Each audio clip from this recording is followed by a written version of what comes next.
नमस्कार। हमारे channel Hindu rituals Hindu रीति रिवाज में आपका फिर से स्वागत है। आइए इस वीडियो में बात करेंगे भैया दूज पर्व के बारे में और भैया दूज की कथा के बारे में। भैया दूज का त्यौहार आधे कार्तिक दूज को मनाया जाता है। भैया दूज को बहनें अपने भाइयों को भोजन कराती हैं, अपने हाथों से टीका लगाती हैं तथा नारियल का गोला देती हैं। भाई अपनी बहन को उपहार देते हैं। यदि बहन अपने भाई को अपने हाथ से भोजन कराए तो भाइयों की उम्र बढ़ती है, ऐसा माना जाता है और भाई के जीवन के सभी कष्ट दूर होते हैं। तो आइए आगे सुनाता हूँ भाई दूज की कहानी। एक ब्राह्मण के 2 संतानें थीं, एक लड़का और एक लड़की। लड़की बड़ी सुशील थी। वह अपने भाई को कभी नाराज़ होकर बुरा भला नहीं कहती थी। वह भाई अपनी बहन से मिलने उसकी ससुराल गया तो वह चरखा काट रही थी। तभी बहन का सूत का तार टूट गया, अतः उससे भाई के आने का पता नहीं लगा। वह तार बार बार जोड़ रही थी पर वह जुड़ा नहीं। तभी पीछे मुड़कर देखा तो भाई खड़ा था। वह भाई से गले मिलकर अपने भाई के आदर सत्कार के लिए पड़ोसन से पूछने गई। उसने तेल का चौका लगाकर घी में चावल बनाए, परंतु चौका सूखा नहीं और चावल पके नहीं। एक दूसरी सहेली से पूछने पर गोबर का चौका लगाकर दूध तथा पानी में चावल डालकर खीर बनाई और भाई को खिलाई। दूसरे दिन भाई के रास्ते के लिए वह चक्की में आटा पीसने लगी। आटे के साथ चक्की में सांप पिस गया और उसे पता नहीं चला। उसने उस आटे के लड्डू बना दिए और कपड़े में बांध कर दे दिए।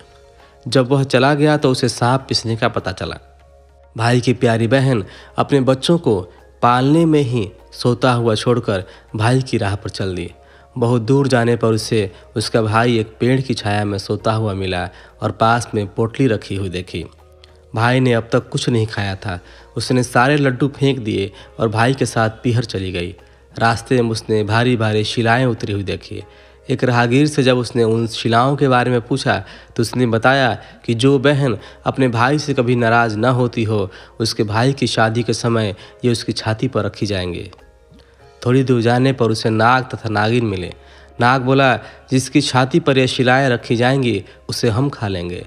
उपाय पूछने पर नागिन ने बताया कि भाई के सब काम बहन करे तथा भाई भावज को कोस कर गालियां दे, तभी भाई बच सकेगा। वही सुबह भाई को कोसने लगी। गालियां देती देती पीहर पहुंच गई। माँ बाप को बेटी का यह व्यवहार अच्छा नहीं लगा। विवाह की लगन आई तो वह भाई को गाली देती हुई स्वयं लगन चढ़ाने लगी और वह घोड़ी पर बैठ गई। ज्यों ही वह घोड़ी पर बैठी तभी शिलाएं उड़ती हुई आई और पुरुष के स्थान पर नारी को देखकर वापस चली गई। ऐसा देखकर बारात के लोग उससे अपने साथ ले गए। फेरों का समय आया तो उसने भाई को पीछे धकेल दिया और गंदी गंदी गालियां देकर फेरे ले लिए। वह सब काम स्वयं कर रही थी, यहाँ तक कि सुहाग रात को भाभी के साथ स्वयं सोने चल दी। समय आने पर नाग नागिन उसके भाई को काटने आए। वह तो जानती थी नाग नागिन को मारने की तैयारी पहले ही कर रखी थी। आते ही दोनों को मारकर जेब में रखकर 3 दिन तक सोई रही। सारे मेहमान विदा हो गए तब उसकी माँ को उसकी याद आई कि उसे भी विदा करे। विदा के समय उसने माँ की उपेक्षा कर गुस्से से बोली कि मैं इतनी नीच नहीं हूँ। उसने मरे हुए सांपों को दिखाकर बताया कि नाग नागिन भाई भाभी को डसने आए थे।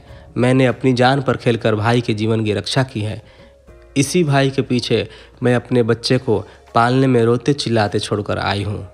मेरे भाई भाभी को किसी प्रकार का कष्ट न हो, यह कहकर जब लौटने लगी तो माँ और भाई ने उसे रोका और आदर के साथ विदा किया।